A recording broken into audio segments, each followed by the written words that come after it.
মোশেফা মিশু বিশেষ করে নারীদের প্রসঙ্গে আমি শুরুতে বলেছিলাম যে আপনার নিশ্চয়ই অনেক কথা বলার আছে, কারণ এই সময়টায় নারী অধিকার খর্ব হচ্ছে কিনা, নারীদের অধিকার খর্ব হওয়ার মতো কোনো পরিস্থিতি সৃষ্টি হচ্ছে কিনা, কারণ নারীদের এগিয়ে যাওয়ার ক্ষেত্রে সামাজিক এবং যে প্রেশারগুলো অনেক সময় কাজ করে, মনস্তাত্ত্বিক যে জায়গাটা আছে নারীদের এগিয়ে যাওয়ার ক্ষেত্রে পরিবারের দিক থেকেও, সেটা কি আপনার কাছে মনে হয় যে পরিবর্তনের দিকে নেতিবাচক একটি দিকে ঝুঁকছে কিনা? আপনি কি সেরকম কিছু দেখেন কিনা? অনেক ধন্যবাদ আপনাকে এই প্রশ্নটা উত্থাপন করার জন্য।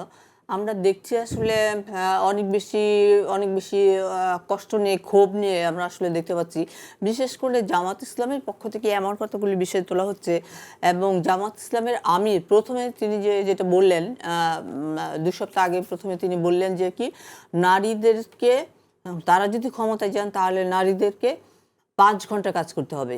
এর একদিন না যেতে তিনি আবার বললেন যে নারীরা যদি কাজে না যান, নারীরা যদি ঘরে থাকে, তাহলে রাষ্ট্র তাদেরকে সম্মানিত করবে। এটা গেল একটা প্রসঙ্গ।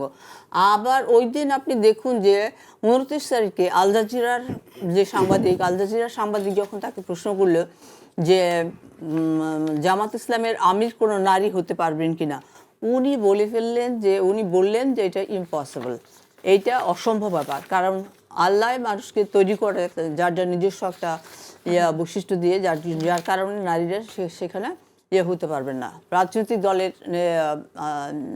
নেতা এবং বিশেষ করে আমির এই পদে তিনি হতে পারবেন না।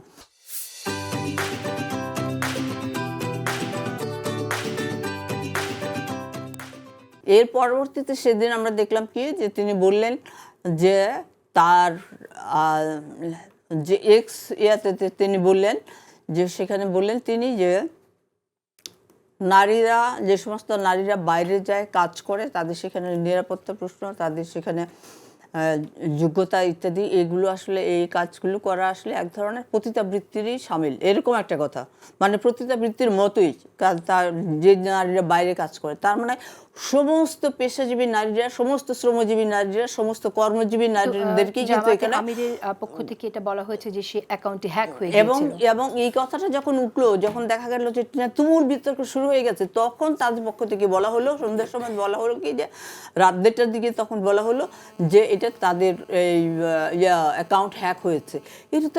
এটা তো কোনোভাবেই প্রমাণিত হচ্ছে না যে আসলে তাদের অ্যাকাউন্ট হ্যাক হয়েছিল। তার মানে তারা নিজেরাই যখন দেখলো যে এরকম একটা কথা যে বলেছিল এটাই আসলে সত্য, বরং আজকে যখন এটা নিয়ে তর্ক বিতর্ক শুরু হলো, তখন আসলে তারা এটাকে আসলে উইথড্র করে নিয়ে তারা বললো যে এটাকে হ্যাক হয়েছিল।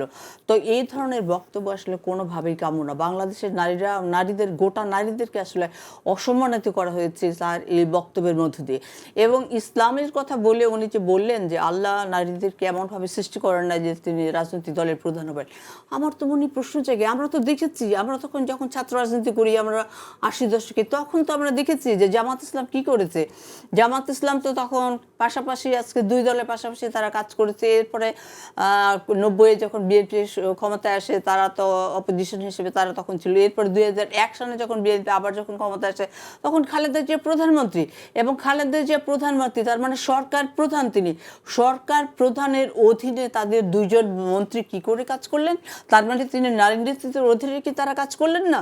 তাহলে তাদের এই যে স্ববিরোধী আচরণ করা হয়েছিল, জামাতের আমির কিন্তু উত্তর দিয়েছেন। তিনি বলেছেন, ডক্টর শফিকুর রহমান বলেছেন যে সেটা তাদের ব্যাপার, সেটা তারা করেননি। মানে তারা যদি তাদের উপর হলে, মানে জামাত ইসলাম কখনো এটা করবে না। এটা দেখেছি যে তারা এই কথাটা বলেছে। এটার ভিতর দিয়ে যে অনেকে যে আজকাল বলছে যে জামাত ইসলাম একটা মুনাফিক, তাদের কথা আসলে কখন নিজেদেরকে বাঁচানোর জন্য তারা এখন কি বলবে, কি করবে, মানে তাদের একটার সাথে আরেকটা কথার আসলে কোনো সংলগ্ন না।